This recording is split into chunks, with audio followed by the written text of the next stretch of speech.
नमस्कार, मैं हूँ रुचि शर्मा। वेब3 की तमाम बड़ी खबरें लेकर हाजिर हैं हम।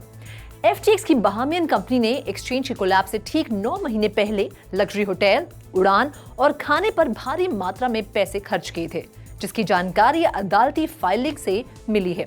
बिजनेस इनसाइडर द्वारा देखे गए बैंक्रप्सी कोर्ट डॉक्यूमेंट्स के अनुसार जनवरी और सितंबर 2022 के बीच FTX डिजिटल मार्केट्स ने $40 मिलियन जाया किए।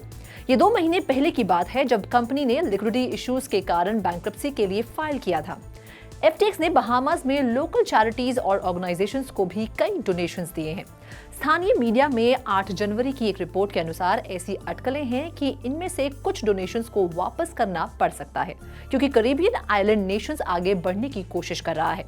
बैंकमैन-फ्रीड ने 3 जनवरी को न्यूयॉर्क के सदर्न डिस्ट्रिक्ट में US डिस्ट्रिक्ट कोर्ट में 8 आपराधिक आरोपों के लिए दोषी नहीं होने की दलील दी है। बढ़ते हैं अगली खबर की ओर।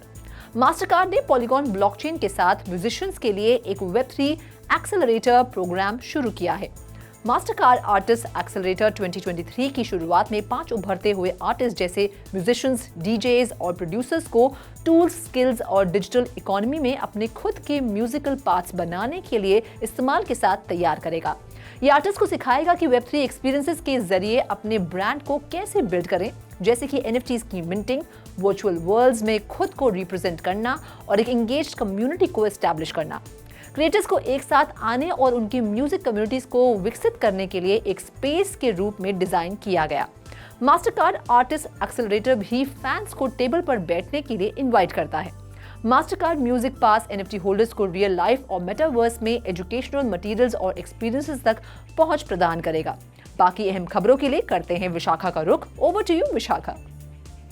यूट्यूबर लोगन पॉल ने उस वीडियो को हटा दिया जिसमें उन्होंने इंटरनेट डिटेक्टिव स्टीफन कॉफिजिला फिनसन पर 3 भाग की सीरीज पर मुकदमा करने की धमकी दी थी, जिसने पॉल के क्रिप्टोजू प्रोजेक्ट को घोटाले के रूप में बताया था।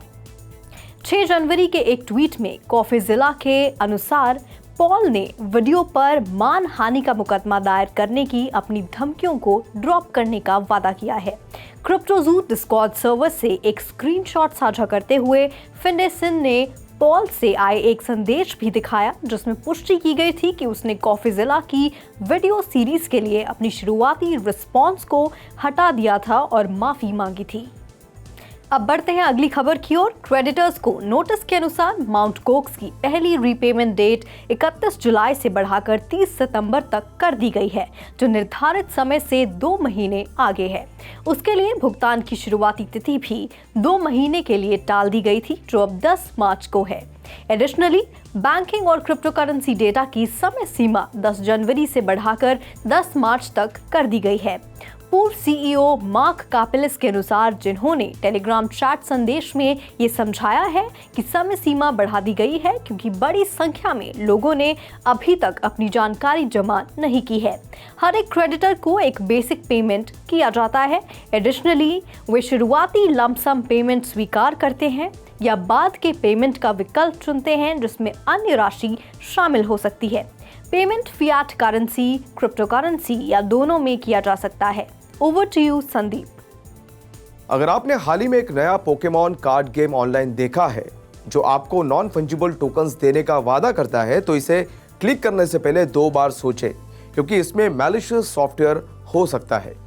3 एक्टर्स हाल में net support remote access tool यानी RAT को डिस्ट्रीब्यूट करने और अपने सिस्टम पर कंट्रोल हासिल करने के लिए एक वैध दिखने वाले पोकेमॉन गेम का इस्तेमाल कर रहे हैं। शुरुआत में SEC के एनालिस्ट द्वारा उजागर किया गया फेक गेम खुद को एक नए NFT कार्ड गेम के रूप में मार्केट्स में लाया है, जहां यूजर्स पोकेमॉन कार्ड्स के साथ खेल सकते हैं और अपने NFT इन्वेस्टमेंट से मुनाफा भी कमा सकते हैं। वही बढ़ते हैं अगली खबर की ओर। यूनाइटेड किंगडम की नेशनल क्राइम एजेंसी यानी NCA देश में वर्चुअल करेंसीज के इलीगल यूज से निपटने के लिए एक नया डिपार्टमेंट बना रही है। NCA के जॉब की लिस्टिंग से पता चला है कि क्रिमिनल एजेंसी साइबर क्राइम्स और वर्चुअल करेंसीज के कामकाज के नॉलेजेबल एप्लीकेंट्स के साथ नए ओपनिंग्स फिलअप करने की तलाश कर रही है। लिस्टिंग के मुताबिक सक्सेसफुल एप्लीकेंट्स एक specialised cryptocurrency virtual asset team बनाएंगे जो मौजूदा और नई जांच का नेतृत्व करेंगे।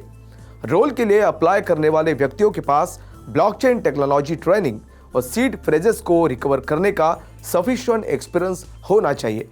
नए क्रिप्टो सेल के लिए आवश्यक दूसरे स्किल्स में एवरेज एनालिटिकल स्किल्स, ब्लॉकचेन का इस्तेमाल करने वाले स्किल्स और स्ट्रॉन्ग कम्युनिकेशन स्किल्स शामिल है। डिजिटल एसेट फ्रॉड की घटनाओं में भारी वृद्धि के बाद एक नई वर्चुअल करेंसी यूनिट का निर्माण किया जा रहा है। 2022 में बैड एक्टर्स ने $3 बिलियन से ज्यादा का मुनाफा कमाया, जिसमें पॉन्जी स्कीम्स, मैलवेयर अटैक्स और रोमांस स्कैम्स चार्ट्स में सबसे ऊपर थे। तो आज के लिए बस इतना ही। ऐसे Web3 से जुड़ी सभी खबरों को लेकर हम आपसे फिर मिलेंगे। देखते रहिए 3.0 TV।